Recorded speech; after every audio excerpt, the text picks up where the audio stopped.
Every ship has a good captain in calm seas. This is a quote I really love because it is a playful way of saying anyone can be high functioning, good, calm, measured, effective when life is easy. And it's actually in the challenging times, the overwhelming times where you can differentiate yourself as an effective captain of the ship of your life, so to speak.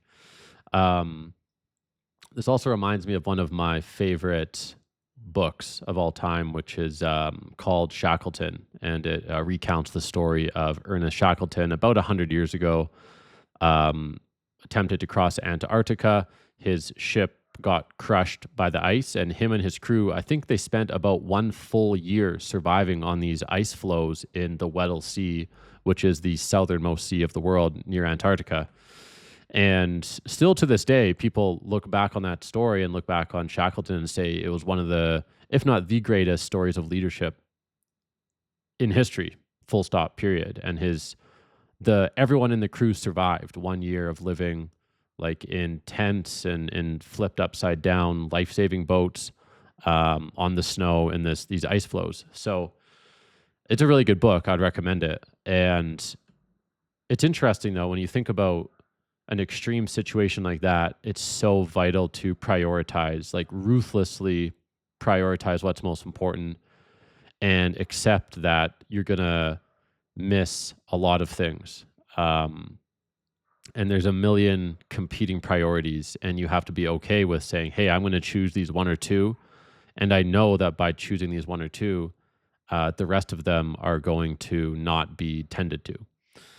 And in life, in business, it's there's often days where or weeks or even months where there's just so much going on in your life, maybe different areas of life, health, living situation, personal relationships, business, clients, upturns, downturns.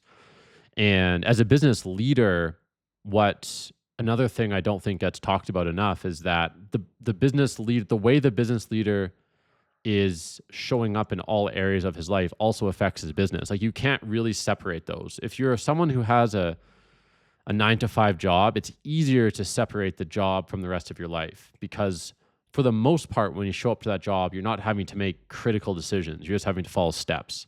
And you can generally follow steps whether you're tired or whether you're rested, whether you're healthy or unhealthy. It's easier to follow the steps. But when it comes to making strategic, critical decisions, the state of all the other areas of your life plays into the quality of your decision making. So that's why for an entrepreneur, it's so hard to separate business from life. Like you can logistically separate it and say, I'm going to work from this hour to this hour, but energetically, you can't really separate it because if you are having something on your mind, if you didn't sleep well last night, it affects your decision making capability, which affects your ability to run the business. And especially if you're in a leadership position, people are looking to you as like the North Star on how to run the business, and your energy is going to impact them.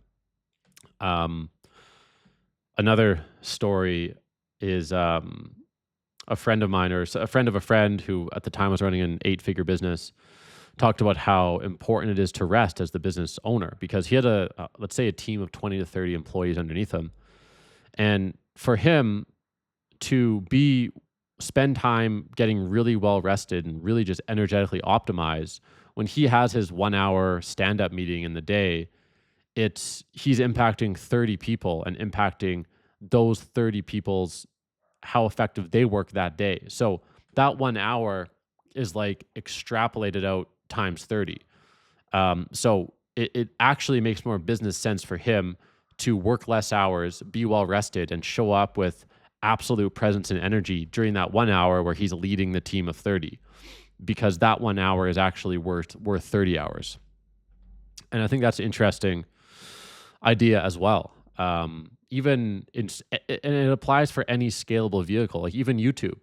Some of these videos get several thousand views. So is it more important for me to work really, really hard and like grind it out? Or if I have a 10% better energy, 10% more presence on a YouTube video, that can make the difference in the algorithm between it getting 150 views versus 150,000 views. And that's actually where more scale could come. YouTube is just one small example. But yeah, to tie this all in, it's a combination of, as a business owner, as a leader, having to prioritize what's important. And the hard part about prioritizing what's important is what comes after that is consciously deciding to let go things that don't matter, which could mean disappointing people, could mean not responding to people. Um, it could mean like letting a certain aspect of your business die or let a fire keep burning because it just doesn't impact much. It's funny actually, if you look at big businesses, you can see how they do this. Like sometimes it's baffling how a multi-billion dollar company, they will have something that just like makes no sense. And the UI, some like portion of the user experience of this massive billion-dollar company is really terrible. And you scratch your head. It's like, this is a billion-dollar company. Why don't they fix this? And I think the reason that they're not fixing it is because even though it annoys people like me or you when they're using it, um, there's like way more important things for them to put their resources towards. And fixing or not fixing it is not going to impact the bottom line. Like an example for this, for digital marketers watching this, is Facebook Ads Manager. It's literally filled with bugs. Like it's crazy. A multi-billion-dollar company is unable to produce an ads manager that's bug-free. But it's not that they're unable. It's just not a priority for them because they have bigger things to worry about, and they also kind of have a monopoly in a sense, or at least an oligopoly, in that there's not that many alternatives to Facebook, Instagram. So we're going to keep using it anyway, and there's no real incentive for them to fix that. But the way that the everyday person thinks and the way we were taught to think in school is that of a perfectionist. Like you have to get, on a test, it's out of 100% and you want to try to get as many things right as you can. But in real life, it's actually not like that. In real life, let's just say there's a test with 100 questions, but actually 5 of those questions are exponentially more important than the other 95. So what makes more sense is to make sure you get those 5 ones 100% right to the best of your ability. And then the other 95 don't actually matter that much. Whereas when you're in school or learning or even training for a job, you're taught to weigh each question equally, which is definitely not the case in life. So to summarize this video, it's about embracing those overwhelming and challenging times as an entrepreneur, being able to ruthlessly prioritize what matters, and then learning to be comfortable by just leaving loose ends with the things that don't matter as much. Let me know if this video resonates. Until next time, I'll talk to you later.